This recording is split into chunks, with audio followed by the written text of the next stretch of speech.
Recently, I watched the movie Oddity, directed by Damian McCarthy, and media outlets are calling it the scariest movie of 2024. On IMDb, the film has an impressive rating of 7.4 out of 10, and on Rotten Tomatoes, it has a critic score of 96% and an audience score of 84%. So in today's video, we'll go through the story of Oddity and discuss its ending. And at the end of the video, I'll also give you my personal opinion on whether this really is the scariest movie out there. But before we start, I have one request.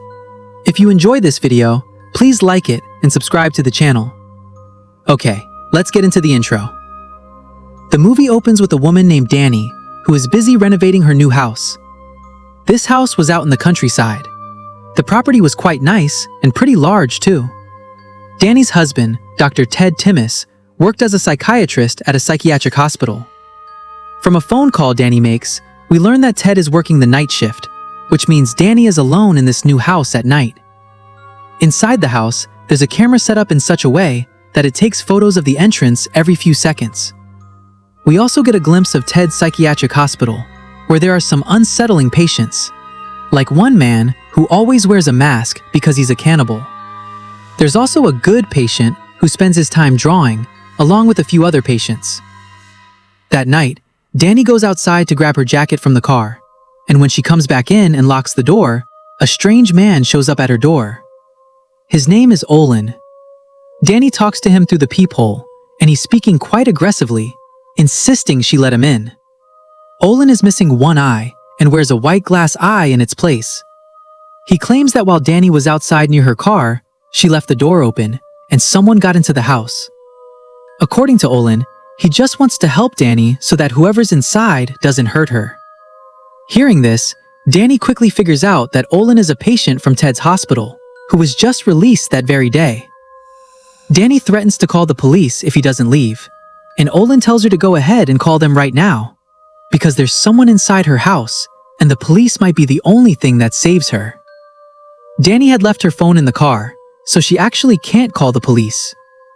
Listening to Olin, we, and Dani too, start to feel like maybe he's telling the truth.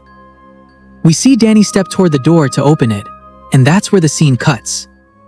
What exactly happens to Dani that night, and whether she opens the door, we'll find out later in the video. After this, the scene shifts back to the psychiatric hospital, where the drawing patient hears some commotion nearby. When he goes to check, he finds another patient dead in a room, his head brutally crushed.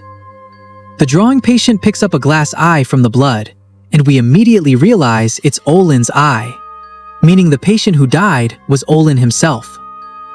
The scene then shifts, and we meet a blind woman named Darcy, who is Dani's twin sister. Darcy can't see, and she's a clairvoyant, someone with the ability to sense information, for example, by touching a person's personal belongings and learning things about them, like what happened in their past or what kind of person they are, especially if the item has been in close contact with that person for a long time, like a ring or a necklace.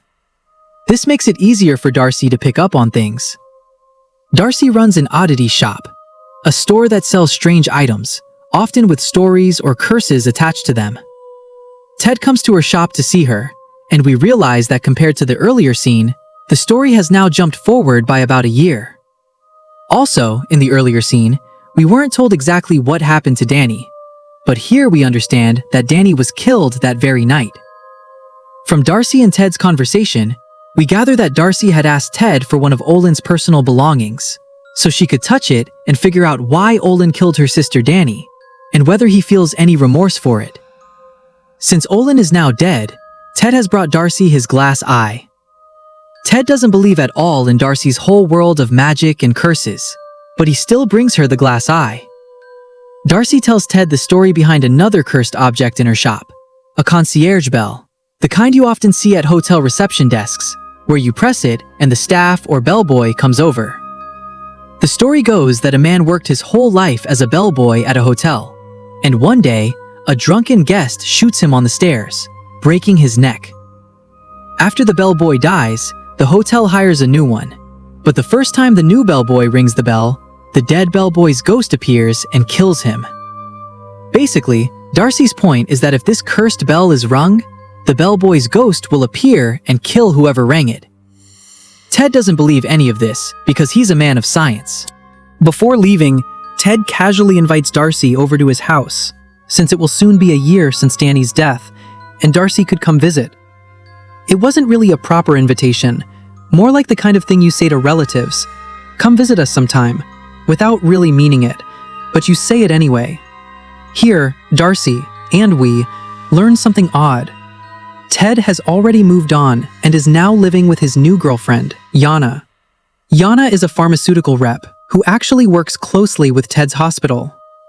After Ted leaves, Darcy touches Olin's eye, and instantly, she sees everything about the night Danny died. Exactly what happened that night, we'll find out by the end of the video. Here we see Darcy near a wooden box, which already looks like it's going to contain something creepy and cursed. From here, the scene shifts to focus on Yana and Ted, who are now living in the same countryside house that Danny had renovated. Ted is still working night shifts, and Yana says she's scared to be alone in the house at night. Yana has the camera that used to belong to Danny, full of old photos and videos of Danny and Ted. But here's the unsettling part. 2 days earlier, Yana took a random photo with that camera, and Danny appears to be in it. Remember, Danny has been dead for a year, so how is she showing up in a recent photo? Ted ignores what Yana's saying and gets ready to head to work. At this point, Yana reveals that a parcel arrived for them that day, the same wooden box we saw at Darcy's shop. It turns out Darcy sent it. In fact, right at that moment, Darcy shows up outside Ted's house. Ted isn't happy about it, but Darcy points out that he's the one who invited her, and it's been a week since then. Time for her promised visit. Ted and Yana drop hints that she should leave, since Ted is heading out for his night shift, and Yana won't be staying at the house overnight. She'll be going to her mother's place in town. But Darcy insists she's fine staying there alone. When a guest is this insistent, what can you really do? So Ted agrees to let Darcy stay, meaning Darcy will be completely alone in the house. Darcy doesn't seem bothered by this at all. Ted opens the wooden box Darcy sent, and inside is a strange, oversized mannequin. It looks like a life-sized, eerie mummy. Darcy says it's a gift for Ted, and that the doll belonged to his mother, given to her by a witch. In fact, we learn that the Oddity shop Darcy runs used to belong to her mother, and Darcy later inherited it. Ted heads off to work, leaving Yana stuck at the house with Darcy. Yana quickly decides she wants to leave, since it's getting dark. But suddenly, her car keys are nowhere to be found. On top of that, the mannequin is now sitting at the table, and Darcy insists she didn't put it there. Since Yana can't find her keys, she's stuck, and in the meantime, she brings Darcy something to eat. Yana and Darcy start talking, and during their conversation, Darcy reveals that Olin didn't kill her sister Danny. Danny wasn't foolish enough to just open the door because Olin told her to, meaning someone else really did break into Danny's house that night. We're then shown a brief flashback to that night, and this time we, the viewers, get to see that Danny never actually opened the door. Instead, Danny checks the camera on her house, the same one that photographs the entrance every few seconds, and in these photos, she actually sees someone entering the house. Terrified, Danny hides inside a tent set up in the house. But when she opens the tent, she sees a masked man standing outside holding a hammer. The next moment, this masked man kills Danny with the hammer. Yana doesn't believe what Darcy is telling her. In fact, she doesn't even believe that Darcy can sense a person's past just by touching their belongings. Yana asks Darcy, if Olin didn't kill Danny, then who did? Darcy says that Danny was actually killed by an orderly at Ted's hospital named Evan. At this point, we're shown a few scenes of Evan mistreating patients at the hospital, and we also see that Evan is quite close with Ted. From their conversation, we learn that Evan had recently met Darcy, and somehow mentioned to Ted how similar Darcy and Danny look, except for the eyes and hairstyle. Yana asks Darcy how long she's known Ted and whether she was already dating him while Danny was still alive. Yana looks a little uncomfortable at this question and hesitantly says that when Danny was alive, Ted was just a friend to her and he only started dating her after Danny died. As they talk, Darcy falls asleep on the couch. Yana then calls Ted and tells him Darcy believes it was Evan, not Olin, who killed Danny. Hearing this, Ted reacts with unusual nervousness. This makes Yana suspicious that the mannequin might be moving on its own, and she gets so scared that her phone slips from her hand and falls from the first floor, breaking. Yana goes downstairs and checks on the mannequin and finds 5 holes in its head. Inside these holes are strange objects. In one hole, what looks like Darcy's hair. In 2 more holes, photos of Darcy and Danny. One from childhood and one from adulthood. In another hole, a human tooth. And in the last hole, a test tube filled with blood. It really looks like some kind of dark ritual or curse was performed using the mannequin. Suddenly, Darcy wakes up and shouts at Yana to put everything back in the holes. Frightened, Yana does exactly that. Yana decides to lock herself in a room to sleep since things are getting creepy. But when she's about to sleep, she sees Danny's ghost on the camera again.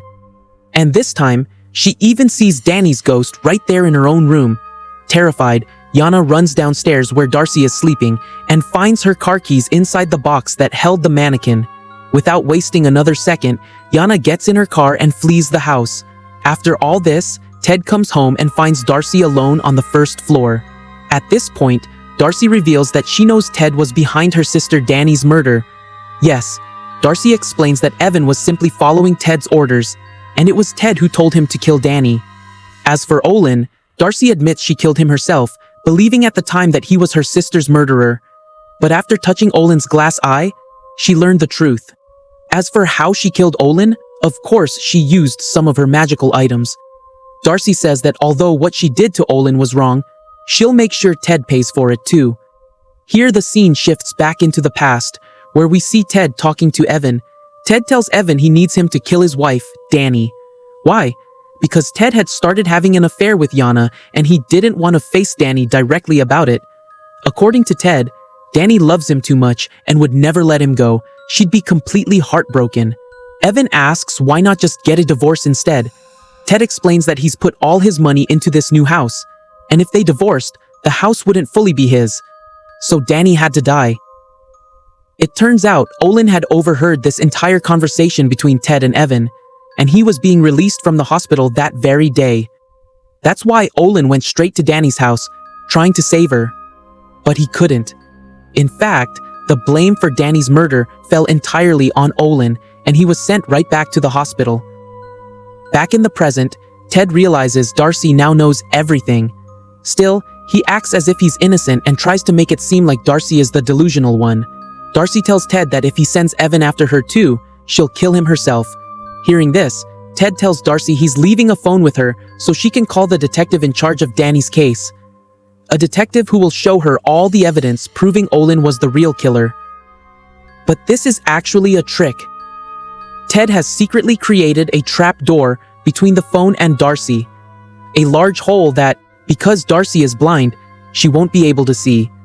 Ted then goes to the hospital and calls his own phone, and as Darcy moves toward it, she falls through the hole from the first floor and is seriously injured. Meanwhile, at the hospital, Ted asks Evan whether he's told Darcy everything, since somehow she's learned the whole truth. A truth that only Evan and Ted know.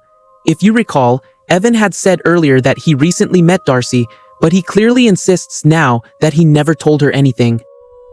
Ted, who doesn't believe in the supernatural, starts to suspect Evan is lying. Either way, Ted sends Evan to the house to make sure that if Darcy somehow survived the fall, he finishes the job. Evan arrives and finds Darcy badly injured. She's lost a lot of blood and is close to death. With her remaining strength, Darcy performs some kind of ritual with her hands, and the mannequin comes to life and attacks Evan. During this, Darcy also dies, but just before dying, she sees her sister Danny's spirit smiling at her. This shows that Danny's spirit has been in the house all along, though it wasn't powerful enough to take revenge or hurt anyone on its own. The scene then cuts to the hospital, where Evan is admitted. He wasn't killed by the mannequin's attack, but he was badly hurt, which is why he's in the hospital. This happens to be the same hospital where Ted works, and Ted comes to visit Evan. Evan clearly tells Ted that the mannequin came to life and attacked him. Ted doesn't believe it. In fact, he says that he went back to the house that night and burned the mannequin himself, and while he was burning it, it never moved at all. But Evan insists the mannequin really did attack him, and he's clearly terrified. Ted becomes alarmed when Evan, still frightened, says he needs to confess his sins, meaning Evan wants to come clean, which would implicate Ted too. So Ted lets loose the hospital's most dangerous patient, the cannibal, into Evan's room, and Evan ends up killed by him too. After this, we see Ted at home, and through a voicemail we learn that Yana has broken up with him. Understandably, since who would want to stay with someone surrounded by so many deaths? Ted goes into his house and finds a parcel that arrived from the Oddities shop. When he opens it, he finds the same concierge bell that Darcy had shown him at her shop. Ted looks at the bell, and his mind starts wrestling again with the whole science versus ghosts debate. Since Ted sides with science, he ends up ringing the bell, then looks around to see if the bellboy's ghost really shows up. Nothing happens, no disturbance, no ghost. And Ted smiles to himself, relieved, and sits down to relax. In the final scene of the movie, we see Ted sitting comfortably, with the bellboy's ghost standing right behind him. And that's where Oddity ends. So that was the story of Oddity. As for the ending, Ted rang the bell in his own room, and the bellboy's ghost really has arrived, and it's about to kill him. Of course, sending that bell was basically Darcy's backup plan. In case she wasn't able to kill Ted herself, there was still a cursed bell ready to finish the job. And Ted, who believed in science and thought Evan had told Darcy everything, ended up ringing that bell himself just to prove his point, which he really shouldn't have done. As for the movie itself, the story is fairly simple. Ted has his wife Danny killed by his employee Evan because he started an affair with Yana. Danny's sister Darcy, who deals in cursed objects, eventually finds out that Ted was behind it all. So she goes after both Evan and Ted for revenge. But in the process, she ends up dying too. Still, her backup plan will likely succeed, with the bellboy's ghost finishing off Ted. As for why Yana was left alive, well, Yana had nothing to do with Danny's murder. She just got caught up in falling for Ted, and she genuinely had no idea what kind of person he really was. Now, is Oddity really the scariest movie of the year? Honestly, I didn't find it scary at all, but I will agree that it's a genuinely good movie, and it definitely builds tension well. So, if you go into this film expecting an extremely intense horror experience, you might be disappointed, but if you go in with the expectations of a regular horror movie, you'll probably enjoy it a lot because the runtime is short and the story is told really well.